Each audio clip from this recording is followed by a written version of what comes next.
Hello दोस्तों, स्वागत है आपके अपने YouTube चैनल बिलियनियर स्ट्रीट पर।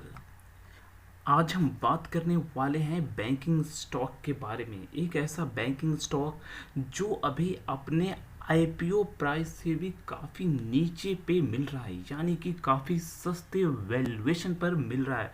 फ्रेंड, जब बात करते हैं हम लॉन्ग टर्म इन्वेस्टमेंट की, तो वॉरेन बफेट यही कहते हैं कि हमेशा एक अच्छी कंपनी सही वैल्यूएशन पर खरीदो। इन दो पैरामीटर को आप मेट करो, लॉन्ग टर्म में आप अच्छा खासा पैसा बनाओगे।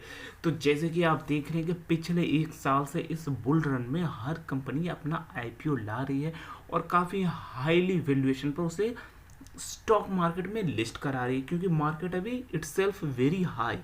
तो फ्रेंड्स, हमें आईपीओ नहीं लगता, उसके बाद बहुत दुख होता है कि यार आईपीओ मुझे क्यों नहीं अलॉट हुआ। तो अब मैं आपके लिए लेकर आया हूँ एक ऐसा स्टॉक जो अपनी आईपीओ प्राइस से काफ़ी नीचे चल रहा है, और ये है एक बैंकिंग सेक्टर का स्टॉक। और फ्रेंड्स, आपके पोर्टफोलियो में लॉन्ग टर्म के लिए या फिर मिड टर्म के लिए बैंकिंग सेक्टर होना बहुत ही ज़रूरी है। और आप देख सकते हैं टाइटल से आप समझ सकते हैं कि investing in stock of private sector bank can get you good returns. तो आपको मैं एग्जांपल दिखा देता हूँ कैसे। अगर बात करें H D F C bank की, जिसकी डिटेल्स बताने की कोई ज़रूरत नहीं है, आपको सभी को पता है H D F C bank क्या बैंक है। फ्रेंड्स, तो आप देख सकते हैं अपनी स्क्रीन पर कि एच डी एफ सी ने 9467% का रिटर्न दिया है अभी तक। बात करें दूसरे बैंक आईसीआई की, तो वो देखिए फ्रेंड्स, आईसीआई ने जो रिटर्न प्रोवाइड करके दिया वो है तकरीबन 5900% का रिटर्न बना के दिया, जो कि काफ़ी मैसिव रिटर्न है। बात करें एक्सिस बैंक की, तो एक्सिस बैंक ने बना कर दिया है 16806% का रिटर्न। तो ये दिखाने के पीछे मकसद ये था फ्रेंड्स कि आप समझें कि बैंकिंग सेक्टर में कितना दम है और कितना पोटेंशियल है, और एक अच्छा बैंक आपको कितना रिटर्न बना के दे सकता, यू वोंट इमेजिन। आप देखिए 16,806%। क्या आपके पोर्टफोलियो में कोई ऐसा स्टॉक है जिसने 1600 या 160% का रिटर्न दिया है? इसने दिया है 16,806% रिटर्न। बात करें अगर हम प्राइवेट बैंकों की, तो फ्रेंड्स आपको पता होना चाहिए कि आरबीआई ने 14 प्राइवेट बैंकों को लाइसेंस दिया 1993 में। उसके पहले इंडिया में प्राइवेट ओन बैंक नहीं थी, सारी बैंक्स गवर्नमेंट बैंक्स थी। तो आइए देखते हैं उसके बाद के हालात क्या हुए। 1993 में प्राइवेट बैंक के लिए आरबीआई ने अप्रूव किया, और उसके बाद 10 बैंक को लाइसेंस मिला प्राइवेट सेक्टर में अपने बिजनेस को ओपन करने का। और वो बैंक कौन थे फ्रेंड? वो आपके सामने स्क्रीन पर है, आप देख सकते हैं।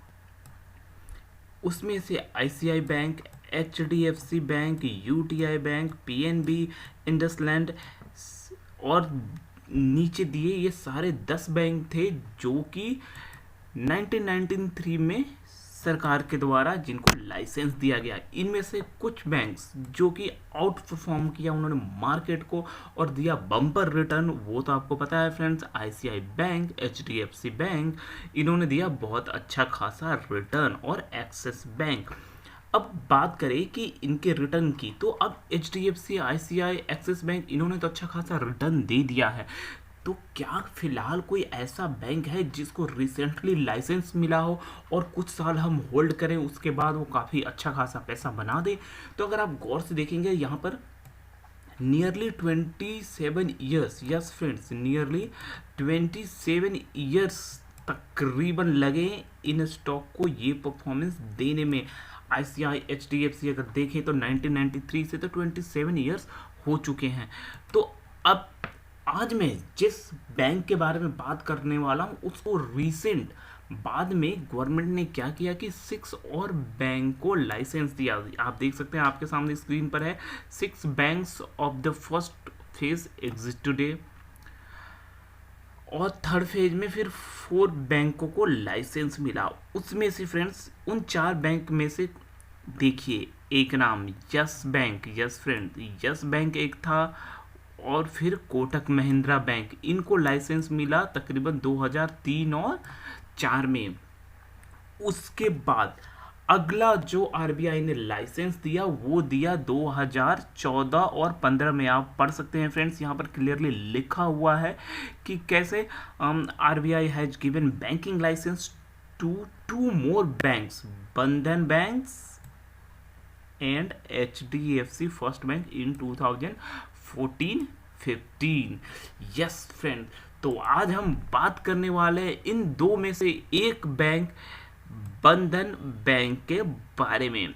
जैसे कि मैंने आपको पहले ही दिखा दिया है कि जब भी किसी बैंक को लाइसेंस मिलता है तो उसके बाद से अगले कुछ समय में वो बहुत ही आउट परफॉर्म बिजनेस करता है। तो रिसेंट जो मोस्ट रीसेंट जिन दो बैंकों को मिला है वो है एक बंधन बैंक और दूसरा है IDFC फर्स्ट बैंक। तो IDFC फर्स्ट बैंक को मैंने इसलिए पिक नहीं करा क्योंकि इसकी परफॉर्मेंस उतनी अच्छी नहीं दिख रही है और इसका मार्केट कैप भी छोटा है, तो वहाँ पर थोड़ा सा रिस्क ज़्यादा हो जाता है फ्रेंड्स। तो बंधन बैंक के बारे में आज के इस वीडियो में बात करते हैं और चलिए देखते हैं कि क्या इस बैंक में इतना पोटेंशियल है कि ये कुछ सालों बाद जाकर हमें HDFC, कोटक महिंद्रा और ICICI बैंक जैसे आउट परफॉर्म रिटर्न दे पाए।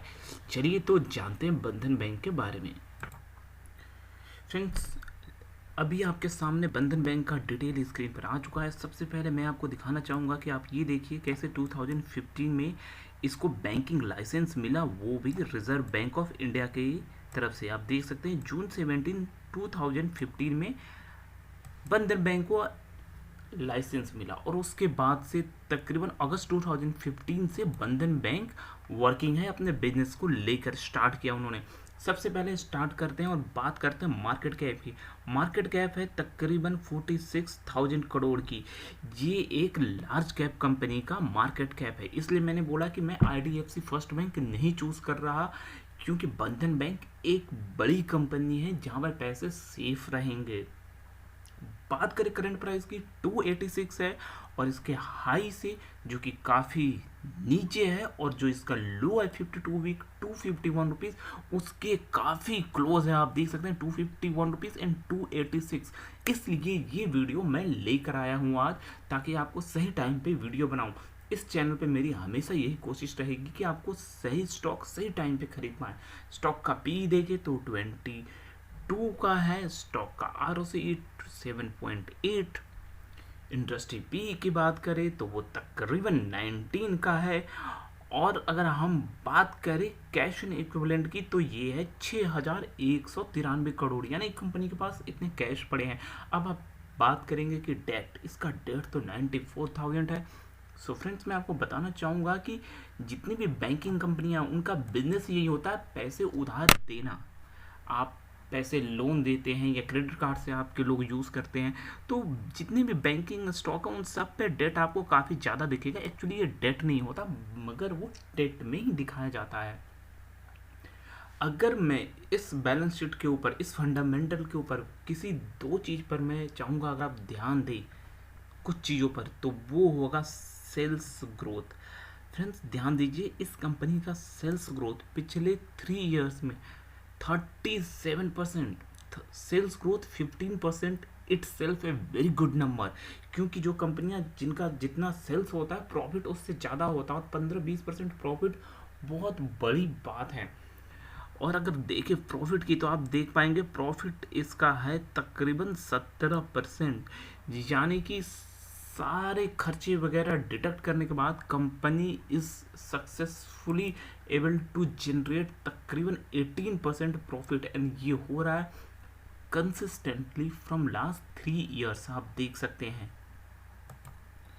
चलिए आइए एक क्विकली सा हम एक कंपैरिजन करके देख लेते हैं। अगर मैं आपको ये बोल रहा हूँ कि हम बंधन बैंक खरीदने के लिए सोच सकते हैं, तो ऑब्वियसली हम इसे कंपेयर करेंगे इसके सेक्टर के लीडर से, ताकि आपको भी ट्रस्ट हो पाए इस बैंक में अपने पैसे इन्वेस्ट करके कुछ साल रखने के लिए। तो अगर क्विकली हम अगर कंपेरिजन स्टार्ट करें, लाइक आप देख सकते हैं सबसे ऊपर बंधन बैंक है, फिर HDFC और ICICI, कोटक एंड एक्सिस। चलिए स्टार्ट करते हैं।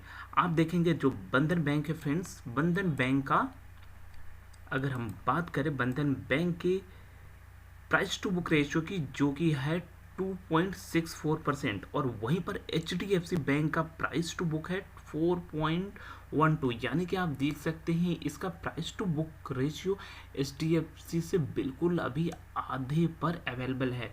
ये हुआ ना सस्ता वैल्यूएशन। बात करें ICI से तो ICI का 3 है और कोटक का फिर 4.2 है और इसका है 2.6, यानी कि प्राइस टू बुक वैल्यूएशन काफ़ी अच्छा है। बात करें ROCE की रिटर्न ऑफ इक्विटी की, तो आप देखेंगे HDFC का ROE 15 है, ICI एंड कोटक का 11 है और बंधन बैंक का ROE कितना है 12%। तो प्राइस टू बुक यानी कि कम है, यानी कि सस्ता है। ROE यानी रिटर्न कम, जो इसके इक्विटी हैं उसका कैसा है, वो बिल्कुल कंपटीशन में है और इनफैक्ट ICI कोटक बैंक से अच्छा है। अब बात करते हैं NIM की, नेट इंटरेस्ट मार्जिन की, तो आप देख सकते हैं बंधन बैंक का तकरीबन 6.5 है और HDFC का 3 है और ICI का तकरीबन 3 है और कोटक का 4 है। तो आप देख सकते हैं यहाँ पर भी कंपनी का नंबर अच्छा है। फ्रेंड्स, ये बताने के पीछे मेरा इंटेंशन यही है कि आप समझ पाएँ कि मैं जो आपको एक स्टॉक रिकमेंड कर रहा हूँ वो फंडामेंटली कितना अच्छा है। अब बात हुई कि जब कंपनी का फंडामेंटल इतना अच्छा है तो स्टॉक का प्राइस इतना नीचे क्यों है। चलिए, ये फाइनल स्टेज है, इस पे बात करते हैं। अभी मैंने स्क्रीन पर आपके सामने लगाया है बंधन बैंक का रेवेन्यू क्वार्टर वाइज क्वार्टर। ये ध्यान दीजिए फ्रेंड्स, अगर आप बात करें हम जून 2020 से पिछले तकरीबन 5 क्वार्टर का हमने रेवेन्यू लगाया है, तो आप देख सकते हैं रेवेन्यू में तकरीबन, ये देखिए जून 2020 में जो रेवेन्यू था वो था 3018 करोड़, जो कि अगले क्वार्टर में हो गया 3100, यानी कि इंक्रीमेंट है। फिर उसके बाद भी इंक्रीमेंट देखने को मिली 3300। लेकिन फ्रेंड्स, यहाँ पर देखिए अब प्रॉब्लम यहाँ पर दिख रही है, यहाँ पर हो गया ये रेवेन्यू घटकर 3000। लेकिन अगर बात करें जो रीसेंट क्वार्टर का रिजल्ट आया है वहाँ पर ये रेवेन्यू बढ़कर हो गया है 3400। तो आप बोलेंगे कि रेवेन्यू तो अच्छा है, एग्जैक्टली मैं भी वही कहना चाहता हूँ फ्रेंड्स। इसका आप करंट क्वार्टर का देखेंगे रिजल्ट, तो वहाँ पर रेवेन्यू में इंक्रीमेंट देखने को मिला है as compared to previous quarter. और in fact I would say friends कि अगर आप ध्यान से नोटिस करेंगे तो ये पता चलेगा कि ये जो 3400 का जो आप देख रहे हैं इस क्वार्टर में, ये नंबर ये पिछले 5 क्वार्टर में सभी क्वार्टर से बेटर है। आप इजीली देख सकते हैं फ्रेंड्स, ये बिल्कुल अपसाइड ऊपर की तरफ है अगर बात करें रेवेन्यू की तो। और लगे हाथ बात करते हैं इसके प्रॉफिट की।